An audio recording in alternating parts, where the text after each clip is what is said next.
예수님께서 제자들에게 명하신 이른바 오늘 말씀은 대위임 명령이라고 불리는 말씀입니다. 대위임 명령이란 예수님께서 승천하시기 전에 제자들과 또 교회에 맡기신 그 가장 큰 사명, 그 사명을 명령하신 것을 맡겼다, 위임했다 하여 대위임 명령이라고 부릅니다. 예수님께서 공생애 동안에 이 땅에서 감당하셨던 하나님 나라의 사명, 가서 복음 전하고 가르치는 것, 이 모든 일들을 제자들에게 지금 위임하신 겁니다. 부탁하고 맡기신 거예요. 그런데 여러분, 어떤 중요한 일을 누군가에게 맡길 때는 어떤 사람에게 맡깁니까? 그 일을 할 만한 사람에게 맡깁니다. 교회 안에서도 어떤 사역을 위하여서 위원회를 만들고 위원들을 세울 때에는 그 일을 잘 감당할 수 있는 사람을 기도하면서 골라 세워 위원을 맡깁니다. 그런데 오늘 본문을 읽어보면 이 예수님의 대위임 명령을 위임받기에는 어쩐지 어울리지 않게 보이는 제자들의 민낯이 정직하게 드러나 있습니다. 왜 그들에게 예수님께서는 이 중요한 사명을 맡기셨을까? 이런 의문을 갖게 되는 이유가 있습니다. 16절에 보면 11 제자가 갈릴리에 가서 예수께서 지시하신 산에 이르러 라고 되어 있죠. 여러분, 본래 예수님의 제자들 몇 명입니까? 처음 들어보신 얘기세요? 몇 명? 12명. 그런데 오늘 16절에는 12이 아니라 11 제자랍니다. 왜 그랬을까요? 맞습니다. 가룟 유다 때문입니다. 예수님을 배신하여서 은 30에 팔고 스스로 목숨까지 끊어버린 이 가룟 유다 때문입니다. 그 한 사람이 빠진 거죠. 지난 3년간 동고동락하면서 예수님으로부터 배웠던 유다가 그 예수님을 배신하고 스스로 생을 마감하는 이 기막힌 일, 그 일이 이 제자 공동체 안에 있었던 겁니다. 얼마 되지 않은 일입니다. 얼마나 큰 상처였을까요? 잊고 싶어도 잊을 수 없는 사건이 그들 가운데 있었습니다. 실패의 기억, 배신의 상처가 지금 남아있는 말. 그래서 11 제자라고 하는 이 표현은 참 가슴 아픈 표현입니다. 뿐만 아니라 지금 예수님께서 갈릴리의 산으로 이 제자들을 부르셨는데, 갈릴리, 예수님께서 처음 제자들 부르신 곳입니다. 예수님께서 산상수훈의 귀한 말씀을 들려주시기도 했던 것이 이 갈릴리에 있는 산이었고, 많은 표적을 행하여 보여주셨던 것, 그래서 너무나 제자들에게 의미 있던 곳이 이 갈릴리입니다. 하지만 그렇기 때문에 한편으로는 이 제자들이 부끄러움을 갖게 하는 장소이기도 했습니다. 왜냐하면 예수님께서 그토록 많은 것들을 보여주시고 가르쳐 주셨는데도 정작 결정적인 순간 그들은 십자가 앞에서 두려워 다 도망치는 이들이었기 때문입니다. 예수님을 3번 부인했던 베드로가 지금 이 11명 가운데 있고, 나머지도 두려움 때문에 도망가 숨어버렸던 제자들이 지금 예수님 앞에 서 있는 겁니다. 말씀대로, 예수님 가르쳐 주신 대로, 본을 보이신 대로 살지 못한 제자들의 마음속에는 아마 이 순간 진짜 우리가 예수님의 제자 맞을까 하는 마음이 들었을지도 모릅니다. 그런데 이 기사를 기록하고 있는 마태는 한 걸음 더 나아가 이런 이야기도 합니다. 17절을 보십시오. 예수를 배웁고 경배하나 아직도 뭐 하는 사람들이 있었다고요? 의심하는 사람들이 있었답니다. 여러분 놀랍지 않나요? 예수님께서 십자가에 못 박혀 죽으시고 사흘 만에 부활하셨습니다. 부활하신 예수님께서 약 40일 동안 사람들에게 나타나 보이시고 제자들과 함께 생활하시고 먹으면서 하나님 나라를 가르쳐 주시기도 하셨어요. 그런데도 어땠다고요? 경배는 하는데 아직도 의심하는 사람들이 그들 가운데 있었답니다. 경배하면서도 의심했다는 겁니다. 믿으면서도 불안해했다는 말입니다. 뿐만 아니라 예수님께서 그들에게 뭘 말씀하셨냐면, 너희는 가서 모든 민족으로 제자를 삼으라 하시면서 가서 가르쳐 지키게 하라 이렇게 하셨어요. 예수님 말씀하신 것, 예수님 가르쳐 주신 것 가르치라고 명령하셨죠. 그런데 여러분 보십시오. 지금 모여있는 11 제자들 중에는 누군가를 그렇게 가르칠 만한 실력을 제대로 갖춘 이가 많지 않았습니다. 대부분 갈릴리 출신의 평범한 사람들입니다. 학문도 지식도 없습니다. 권력도 재산도 없습니다. 백도 없는 사람들. 여러분, 이 갈릴리에 지금 모여있는 이 예수님 앞에 서 있는 제자들은 완벽한 사람들 아니었습니다. 예수님의 그 엄청난 대위임 명령을 받기에는 왠지 불안하고 석영치 않은 사람들입니다.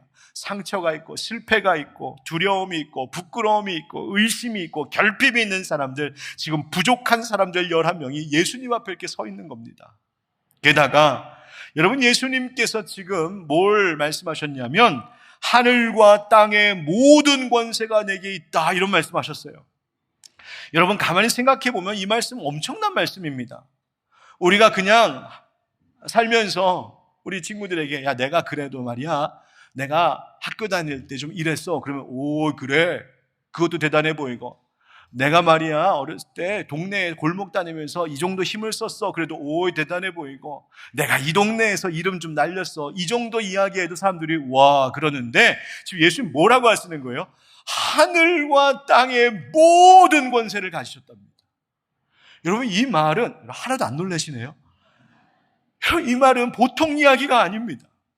이 정도 말씀을 하시면 뭔가 영화에 나오는 한 장면처럼 우르르 쾅쾅 하면서 막 하늘이 요동치고 하늘이 막 열리고, 아니면 막 회오리 바람이 불고, 아니면 하늘에서 찬란한 빛이 쫙 내려오고, 아니면 천군 천사들이 쫙 나타나서 맞습니다, 이분이 모든 권세를 가진 분입니다, 막 이런 소리도 막 들려야 되고, 뭔가 기가 막힌 일들이 좀 일어나야 될 것 같은데, 지금 예수님, 이 말씀하시는 예수님의 모습은요, 그냥 갈릴리의 산에서 여느 때와 다름없이 제자들 앞에서 하늘과 땅의 모든 권세가 내게 있다 말씀하고 계신, 말씀하시는 그 내용과는, 그 엄청난 말씀과는 왠지 어울리지 않는 것 같은 장면이 지금 연출되고 있는 겁니다.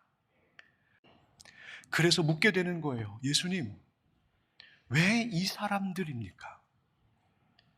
왜 이 사람들을 택하신 겁니까? 그런데 생각해 보니까 더 어려운 점이 또 하나 발견됩니다. 그것은 이 대위임 명령의 말씀은 지금 이 설교를 듣고 계신 여러분, 이 설교를 전하고 있는 저에게도 주어진 명령이라는 겁니다.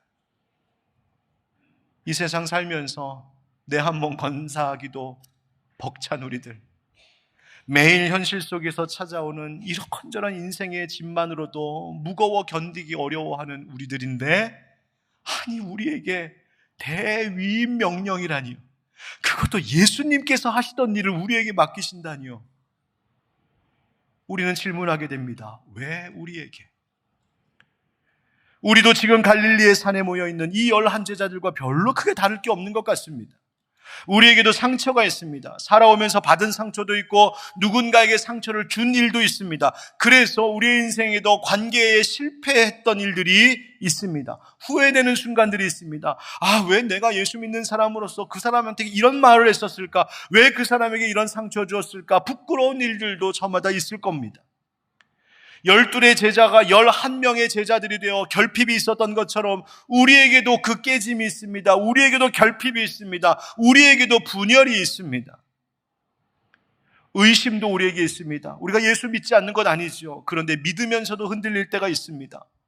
지금 이 자리에 나와서 예배드리면서도 걱정하고 염려하는 것이 우리들입니다.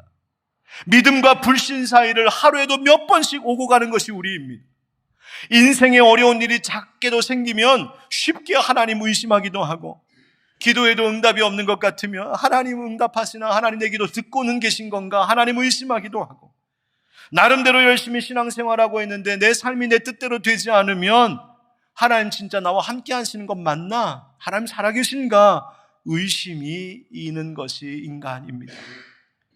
개인적으로 뿐만이 아니라 교회도 그렇습니다. 교회가 세상 앞에 부끄러운 모습도 있습니다. 종종 교계에서 일어난 뉴스를 볼 때마다 깜짝깜짝 놀랄 때가 있습니다. 너무 마음 아프게 하는 일들을 볼 때가 있습니다. 저도 목사이고 저도 그리스도인인데 정말인가 싶은 일들이 있기도 합니다. 그런 나 자신, 우리의 모습, 우리 교회의 모습을 보면서 주님께 묻는 거죠. 주님, 진짜 이래도 우리에게 주의 사명을 맡기실 겁니까? 저희를 부르시고 택하시고 맡기신 게 진짜 많습니까? 우리 그럴 자격도 실력도 되지 않는 것 같은데요, 주님. 그런데 여러분, 놀랍게도 오늘 본문에서 예수님은 이와 같은 우리의 질문에 대하여서 먼저 제자들의 자격을 가지고 설명하시는 일이 없습니다. 이 11 제자들이 어떻게 해왔고, 그들이 뭘 배웠고, 혹은 그들이 무엇에 실패했고, 그들에게 어떤 결핍이 있는지 그 경험도, 그 현재의 상황도 이야기하지 않았습니다. 그들이 지금 얼마나 뜨거운 열정으로 열심으로 지금 하나님 예수님 앞에 서 있는지 뭐 그런 이야기도 하지 않으십니다. 전혀 다른 말씀하고 계세요. 예수님께서 그들을 부르신 이유가 있다는 겁니다. 상처와 실패와 의심이 여전히 있는 제자들에게 왜 예수님 맡기셨을까요? 그 이유가 뭘까요? 답은 제자들에게 있지 않습니다. 답은 우리에게도 있지 않습니다. 그 답은 예수님께 있습니다. 그래서 18절 말씀을 한번 같이 읽어볼까요? 18절 시작. 예수께서 나와 말씀하여 이르시되 하늘과 땅에 아멘. 예수님 지금 그 명령을 받을 제자들 앞에서 뭘 말씀하시는 거냐면, 제자들아, 너희 자신을 바라보지 말고 하늘과 땅의 모든 권세를 아버지께서 주신 나 예수를 봐라. 지금 그 말씀하고 계신 겁니다. 너희 자신을 보지 말고 나를 봐라. 너희의 능력을 보지 말고 나의 권세를 보아라. 너희에게 무엇이 결핍이 있고, 너희에게 무슨 흠이 있고, 너희에게 무슨 부족함이 있다는 것, 그거 보고 있지 말고 넘치도록 충만한 나를 봐라. 예수님 말씀하시는 겁니다. 여러분, 교회가 이 땅 가운데 지금까지 존재하는 이유가 뭔지 아십니까? 지난 2000년의 역사 속에 기독교 교회가 잘못한 것이 하나도 없어서, 흠이 없어서, 결핍이 없어서, 어려움이 없어서 아닙니다. 교회가 대단해서 있어 온 것이 아니라 이 교회의 머리가 주님이시기 때문이었습니다. 여러분, 성도가 그 사명을 저마다 감당할 수 있는 이유가 뭘까요? 성도가 특별한 은사와 달란트, 재능이 있어서요? 아닙니다. 하늘과 땅의 모든 권세를 가지신 예수님이 그 성도들 안에 살아 계시기 때문입니다. 그래서 사도 바울은 고린도전서 1장 27절에 이런 이야기합니다. 그러나 하나님께서 세상에 미련한 것들을 택하사 지혜 있는 자들을 부끄럽게 하려 하시고, 세상에 약한 것들을 택하사 강한 것들을 부끄럽게 하려 하시며, 하나님이 일부러 미련한 사람들, 약한 사람들을 택하셨답니다. 왜? 고린도후서 4장 7절에서 말합니다. 우리가 이 보배를 질그릇에 가졌으니 이는 심히 큰 능력은 하나님께 있고 우리에게 있지 아니함을 알게 하려 함이라. 아멘. 능력은 누구에게 있답니까? 하나님께 있답니다. 여러분, 질그릇 흙을 빚어 만든 그릇입니다. 깨지기 쉬운 그릇입니다. 그래서 흙으로 만든 이 질그릇을 말하면 창세기에서 하나님께서 아담을 흙으로 빚어 만드신 것을 기억나게 합니다. 아담이라고 하는 이름 자체가, 아담이라는 존재 자체가 깨지기 쉬운, 죽을 수밖에 없는 그런 뜻을 가진 이름입니다. 하지만 중요한 것은 이 질그릇이 어떠하냐가 아니라 그 안에 담긴 보배가 있다는 겁니다. 바로 우리 하나님, 우리 주님께서 보배가 되셔서 질그릇과 같은 우리를 통하여서 하나님이 여전히 일하기를 원하신다는 말입니다. 여러분, 모세도 그랬습니다. 하나님께서 모세를 불러 쓰시고자 하실 때 출애굽기 4장에 보니까 뭐라고 합니까? 하나님, 저 말 잘 못하는데요. 저 입이 뻣뻣하고 혀가 뻣뻣해서 말 잘 못합니다, 하나님. 하나님께서 예레미야 선지자를 처음 부르실 때도 예레미야 1장에 보니까 하나님, 저는 아이인데요. 저 말할 줄 모릅니다. 아이처럼 미숙하다는 겁니다. 하나님, 저 같은 어린아이 같은 저를 왜 쓰려 하십니까? 하나님께서 사사 기드온을 세우실 때에도 기드온이 하나님 앞에 뭐라고 합니까? 하나님, 우리 집은요 므낫세 지파 중에서도 극히 약한 집이고요, 그 중에서도 내 아버지 집에서 나는 가장 작은 자입니다. 그러니까 제일 약한 자입니다라고 지금 기드온이 말하는 겁니다. 하나님, 그런 나를 왜 쓰십니까? 그때 하나님 기드온한테 뭐라고 하십니까? 큰 용사, 크고 강한 용사라고 말씀하시잖아요. 여러분, 하나님 왜 그들을 사용하십니까? 그들이 강해서, 그들이 모든 걸 잘해서, 그들에게 실력과 능력이 있어서? 아니요, 하나님이 함께 하시겠다는 약속입니다. 하나님께서 질그릇 같은 너희들 안에 보배와 같은 내가 함께 있겠다고 약속하시는 겁니다. 그래서 예수님이 제자들에게도 19절에 이렇게 말씀하셨어요. 19절 다 같이 시작. 그러므로 너희는 가서 모든 민족을 제자로 삼아 아버지와 아들과 성령의 이름으로 세례를 베풀고. 아멘. 무슨 뜻인가요? 너희 교회의 이름 가지고 하는 것 아니다. 하늘빛 광성교회라는 이름 내세워서 되는 일 아니다. 너희의 능력으로 되는 것 아니다. 너희 교회 목사 이름으로 되는 것 아니다. 이 교회의 주인 되신 성부, 성자, 성령 삼위일체 하나님으로 일이 되는 것이다. 말씀해 주고 계신 것입니다. 그러니 아버지와 아들과 성령의 이름 부르라는 것입니다. 성삼위일체 하나님 능력 구하고 맡기라는 겁니다. 지금 예수님께서 제자들에게 그저 사람들 많이 불러 모으라는 것이 아니라 그 삼위일체 하나님께서 얼마나 사랑하시는지, 온전히 얼마나 연합하시는지, 그분의 사랑 안에, 그분의 능력 안에, 그분의 구원의 계획 속에 사람들을 초대하는 일 하라고 이 일을 지금 맡기고 계신 겁니다. 이것이 교회의 사명이에요. 결국 우리에게 맡겨주신 이 사명은 우리가 하는 일이 아니라 삼위일체 하나님께서 이루시는 일에 참여하는 것입니다. 주님께서 연약하고 의심 많은 제자들 부르신 것, 그것은 그 11제자를 부르신 것은 그들이 충분해서가 아니라 그들을 부르고 계신 예수님이 넘치도록 충분하신 분이시기 때문입니다. 여러분, 그것도 우리도 마찬가지입니다. 우리를 부르신 것도, 우리에게 주신 삶의 각자의 자리마다 보내신 것도 내가 할 수 있을 것 같아서 내가 충분해서가 아니라 우리가 믿고 따르는 예수님이 넘치도록 충분하신 분이시기 때문이라는 거예요. 그래서 사명을 주셨을 뿐만 아니라 주님은 우리에게 약속도 주셨습니다. 한번 따라하시죠. 우리에게도 주신 약속이 있습니다. 여러분, 예수님께서 너희는 가서 모든 민족 제자 삼으라 그러고 뒤돌아서셨다면 아마 제자들 그 무게에, 그 사명의 무게에 어떻게 해야 될까 싶었을 겁니다. 산에서 내려오면서도 그 중압감에 우리가 그걸 어떻게 해? 우리가 무슨 온 민족을 어떻게 제자로 삼아? 상상도 못할 일이었을 겁니다. 그런데 예수님이 가라 하시는 말씀으로 끝난 것이 아니라 이 말씀으로 마치십니다. 20절 다 같이 읽읍시다. 시작. 내가 너희에게 분부한 모든 것을 가르쳐 지키게 하라. 볼지어다 내가 세상 끝날까지 너희와 항상 함께 있으리라 하시니라. 아멘. 여러분, 이 말씀이 대위임 명령의 마지막 문장, 마태복음의 마지막 절입니다. 그런데 사실은 이 말은 마지막이 아니라 이제 첫 출발을 하는 시작이 되고 있는 말이죠. 가라, 내가 너희와 함께 갈 것이다. 여러분, 예수님께서 이렇게 말씀하지 않으셨어요? 제자들에게 내가 지난 3년 동안 너희랑 같이 있었던 것 잊지 마라, 기억해, 그렇게 같이 있었던 거 기억해, 그렇게 말씀하지 않으셨어요. 내가 예전에 너희를 진짜 사랑했던 것 기억하지? 그 과거를 잊으면 안 돼. 예수님 그렇게 말씀하지 않으셨어요. 뭐라고 말씀하세요? 예수님 과거형으로 말씀하신 것이 아니라 현재이자 미래형으로 말씀하고 계세요. 볼지어다 내가 함께 있을 거다. 과거의 추억 파먹고 살라는 것 아닙니다. 나 왕년에 이랬었다는 거, 내 신앙 이랬었다는 거, 그거 기억하면서 사는 걸로 안 된답니다. 바로 지금 이 순간 내게 주어진 지금 현재의 이 사명을 감당할 때에 주님, 내가 성부와 성자와 성령의 이름으로 감당하기를 원합니다. 그때 이 자리에 함께 하신답니다.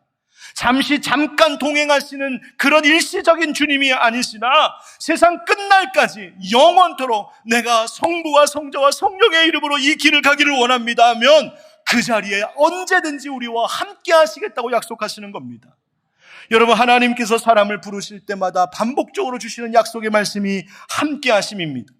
여호수아를 하나님께서 부르셨을 때에도 말씀하셨죠. 내가 네게 명령한 것이 아니냐. 강하고 담대하라. 두려워하지 말며 놀라지 말라. 네가 어디로 가든지 네 하나님 여호와가 너와 함께 하느니라 하시니라. 아멘. 여러분, 여호수아에게 인생의 성공을 약속하신 것이 아니라 함께 하심을 약속하셨어요. 왠지 아십니까? 하나님이 함께 하심이 우리에게는 가장 큰 능력이 되기 때문입니다. 가서 제자 삼으라. 여러분, 우리에게 주어진 이 사명, 당장 짐 싸서 선교하러 나가라는 그 얘기 아닙니다. 주어진 일상 속에서 복음 붙들고 살아가라는 말씀입니다. 삶의 그 모든 현실 속에서 많은 사람들을 그 성삼위일체 하나님의 사랑 안으로 초대해보라는 겁니다. 모든 자리에서 하늘과 땅의 모든 권세를 가지신 주님, 예수님 찾으며 살라고, 인생의 모든 길에서 성부와 성자와 성령의 능력을 의지하며 살라고, 모든 무거운 인생의 문제 앞에서 내가 세상 끝날까지 너희와 함께하리라 약속하시는 그 주님의 약속을 붙들라고 이 말씀을 주고 계신 겁니다. 완벽한 목장의 목자를 찾으시는 것 아닙니다. 아유, 안수집사 권사, 나 직분 그런 거 감당할 사람 안 되는데, 완벽한 믿음의 본을 보이는 경건한 사람, 하나님 그런 사람 찾고 계신 것도 아닌 것 같습니다. 부족하지만 주님, 내가 여기 있나이다. 순종함으로 하나님 앞에 서는 그 사람 찾으시는 겁니다. 그저 너의 일상 속에서 선교지와 같은 내 직장, 내 가정, 아이들에게는 학교와 같은 이 선교지에서 주님을 우리를 보내실 때, 사명의 자리로 보내실 때 너 거기 가서 설교 기가 막히게 하는 설교자 되라, 지금 그러는 건 아니라 그저 거기서 복음 붙들고 살라 하시는 겁니다. 성삼위일체 하나님 나를 보호해 주실 줄 믿습니다. 성삼위일체 하나님 나를 둘러싸 지켜주고 계실 줄 믿습니다. 그 믿음 가지고 우리의 일상을 살라 하시는 겁니다. 우리 하늘빛 광성교회도 생각할 때에 하나님께 묻게 됩니다. 선교센터 좀 필요한 공사가 계속되고 있고요. 또 앞으로 여러 계획하고 있는 사역들을 팀들과 함께 준비하고 있다 보면 이런 생각 듭니다. 의심이 들 때가 있어요. 저 목사인 저도. 하나님, 이거 할 수 있을까요? 하나님, 이게 될까요? 사람도 필요하고 재정도 필요하고 하나하나 풀어가야 될 난제들이 많아요. 하나님, 어쩌면 이 지역과 이 사회, 이 마을 사람들 섬기겠다고 이 센터 만들어 놓으면 아마 그냥 다 퍼주다가 끝날지도 모를 일이에요. 하나님, 그래도 이거 우리에게 맡기시는 거 맞아요? 하나님? 그럴 때 하나님은 늘 대답하시는 거 똑같습니다. 너희가 대단해서 이 일 맡기는 것 아니야. 박 목사, 네 실력이 충분해서 이 일 맡기는 것 아니야. 하늘과 땅의 모든 권세는 나 예수에게 있어. 너는 성부와 성자와 성령의 이름으로 그 일에 참여할 뿐이야. 여러분, 우리는 세상 속으로 보내심 받은 교회입니다. 여러분, 우리 작년의 표를 기억하시나요? 오랜만에 한번 따라해 볼까요? 우리는 가서 섬기고 사랑하겠습니다. 작년의 표이자 앞으로 10년 우리가 계속 이 슬로건을 붙잡고 가겠다고 이야기했었는데, 바로 하나님 부르시는 이 섬김과 사랑의 자리에 우리가 내가 여기 있나이다, 지금 저 여기 있습니다, 저를 보내십시오 하는 거룩한 열정으로 응답하자고 올해의 표가 또한 거룩한 열정이었습니다. 여러분, 저마다 여러분 각자에게 주어진 사명의 자리, 가정에서, 직장에서, 교회에서 주어진 그 사명의 자리, 그 길 가면서 여러분 두려움보다 약속 붙들고 승리하시기를 축복합니다. 내 실력보다 주님의 권능을 의지하시기 바랍니다. 그래서 내 이름이 아니라 성부와 성자와 성령의 이름으로 하나님 이 사명 잘 감당할 때 내가 너희와 항상 함께 있으리라 하신 약속의 말씀을 내 삶 가운데 이루어 주시옵소서. 그 귀한 은혜를 맛보며 살아가시는 여러분의 모든 생활이 되기를 예수님의 이름으로 축원드립니다.